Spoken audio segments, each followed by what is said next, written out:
বিগত নির্বাচনে জামায়াত তাদের ইতিহাসের সবচেয়ে বড় সাফল্য পেয়েছে।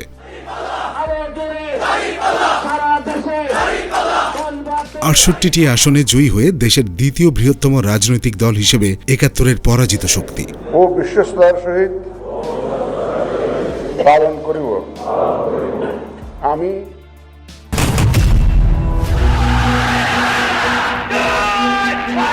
আমাদের মহান স্বাধীনতা যুদ্ধের বিরোধিতাকারী এই সংগঠনটি ৭১-এর ভূমিকার জন্য কখনো ক্ষমা চায়নি। ৭১ সালের ভূমিকার জন্য আপনারা একবার তো ক্ষমা প্রার্থনা করলেন না, জাতির সামনে আপনাদের ক্ষমা প্রার্থনা করা উচিত।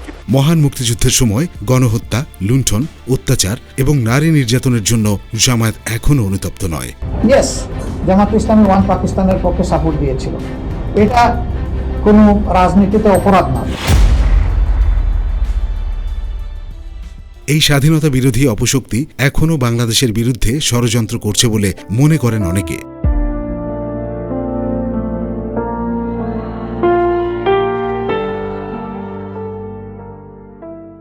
এরকম একটি যুদ্ধাপরাধের দায়ে অভিযুক্ত রাজনৈতিক দল এখন ক্ষমতায় যাওয়ার নীল নকশা বাস্তবায়নে ব্যস্ত।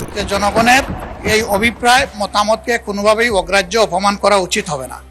২০২৪ সালের কোটা সংস্কারের নামে আন্দোলন আসলে ছিল বাংলাদেশের মুক্তিযুদ্ধের বিরুদ্ধে জামায়াতের একটি প্রতিবিপ্লব।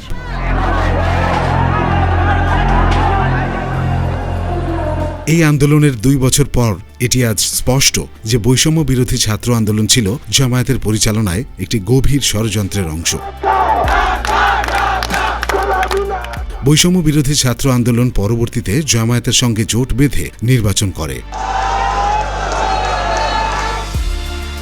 এখন তারা ঐক্যবদ্ধ।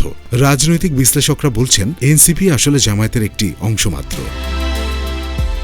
ফেব্রুয়ারির নির্বাচনে জামায়াত ক্ষমতায় না আসতে পারলেও নিজেদের রাজনৈতিক শক্তির পরিচয় দিতে সক্ষম হয়।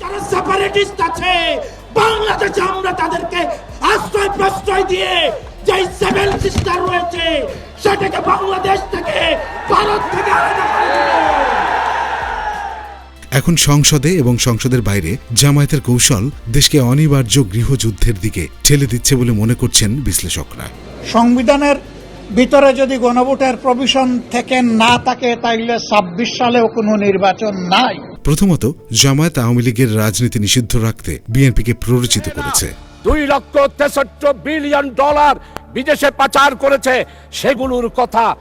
জামায়াত এবং এনসিপি আওয়ামী লীগ যেন নিষিদ্ধ থাকে সেজন্য সরকারের সাথে সংসদে এক ধরনের সমঝোতা করেছে। কারণ জামায়াত জানে ১২ ফেব্রুয়ারির নির্বাচনে যদি আওয়ামী লীগ অংশগ্রহণ করত তাহলে তারা অস্তিত্বহীন হয়ে যেত। এজন্য তারা আওয়ামী লীগের রাজনীতি বন্ধ রাখতে সরকারকে নানাভাবে প্রলুব্ধ করছে।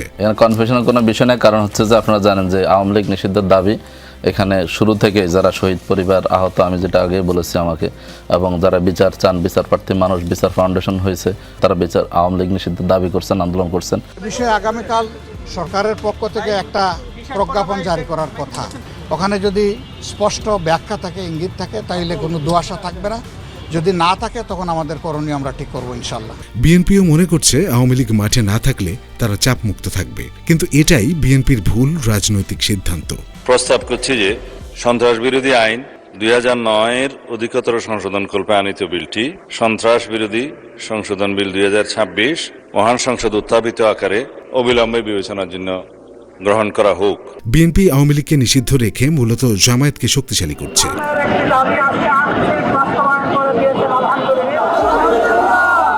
দ্বিতীয়ত, সংসদে সমঝোতার নাটক করলেও রাজপথে জামায়াত সরকারের উৎখাতের নীলনকশা বাস্তবায়নের কাজ শুরু করেছে। আমি মাননীয় প্রধানমন্ত্রীকে ধন্যবাদ জানাতে চাই। প্রধানমন্ত্রীর এই প্রস্তাবকে আমরা বিরোধী দলের পক্ষ থেকে পূর্ণ সমর্থন জানাচ্ছি।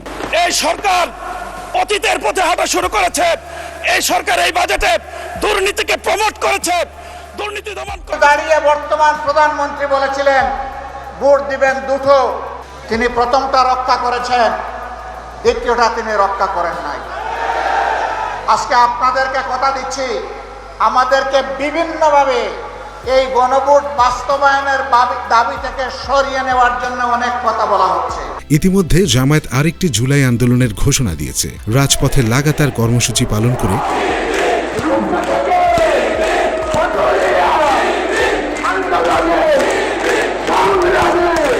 স্বাধীনতা বিরোধী দলটি ইতিমধ্যে বিএনপিকে কোণঠাসা করে ফেলেছে। তাহলে জুলাইকে আমাদের অবশ্যই স্বীকৃতি দিতে হবে, সম্মান করতে হবে এবং জুলাইয়ের আকাঙ্ক্ষার ভিত্তিতে যে সমস্ত সংস্কার প্রস্তাব সামনে এসেছে এই সবগুলা বাস্তবায়ন করা হবে এই সংসদের পবিত্র দায়িত্ব। ক্ষমতায় যাওয়ার পর বিএনপি এখন সারা দেশে চাঁদাবাজি, দখল আর টেন্ডারবাজিতে ব্যস্ত।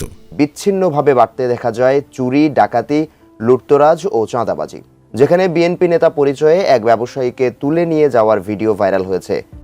আর এই সুযোগে জামায়াত জনগণকে বিএনপির বিরুদ্ধে খেপিয়ে তুলতে চাইছে। কয়েকটা ইউনিয়ন হয়েছে, একটা ইউনিয়নে ওনার পরিবারের, ওনার বংশের নামে, মীর বাড়ি বংশের নামে একটা ইউনিয়নের নাম করা হয়েছে।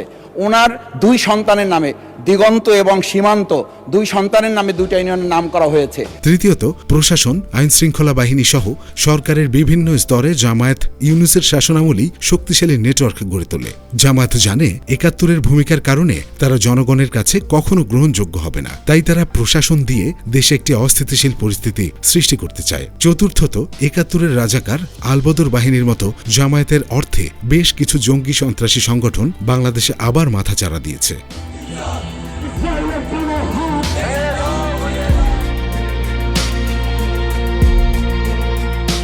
2001 থেকে 2006 সালে জামায়াতের পৃষ্ঠপোষকতায় যেমন জঙ্গিবাদের উত্থান হয়েছিল, এখনও সেই একই কায়দায় হিজবুল তাহরির, হারকাতুল জিহাদ এবং আরও কিছু সন্ত্রাসী সংগঠন সক্রিয় হয়েছে। এসব সংগঠনের মাধ্যমে জামায়াত দেশে অস্থিরতা সৃষ্টি করতে পারে বলে আশঙ্কা প্রকাশ করেছে পশ্চিমা media. Now, the crowd that gathered in the heart of Dhaka, it included political leaders, senior Islamic preachers from India, Pakistan, Saudi Arabia and Egypt. সবশেষ, জামায়াত তুরস্ক সহ বিভিন্ন দেশের সঙ্গে যোগাযোগ বৃদ্ধি করেছে, যারা জামায়াতকে বিপুল অর্থ সহায়তা দিচ্ছে। জামায়াত বাংলাদেশে তুরস্কের মডেলে সরকার গঠন করতে চায় বলে অনেকে মনে করছেন। এভাবেই জামায়াত বাংলাদেশের রাজনীতিতে ষড়যন্ত্রের জাল বিস্তার করেছে।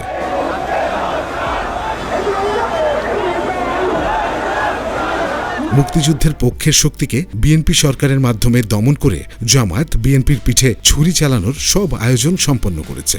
এখন দেখার বিষয়, আওয়ামী লীগকে রাজনীতি করতে না দিয়ে বিএনপি কি পারবে জামায়াতকে ঠেকাতে?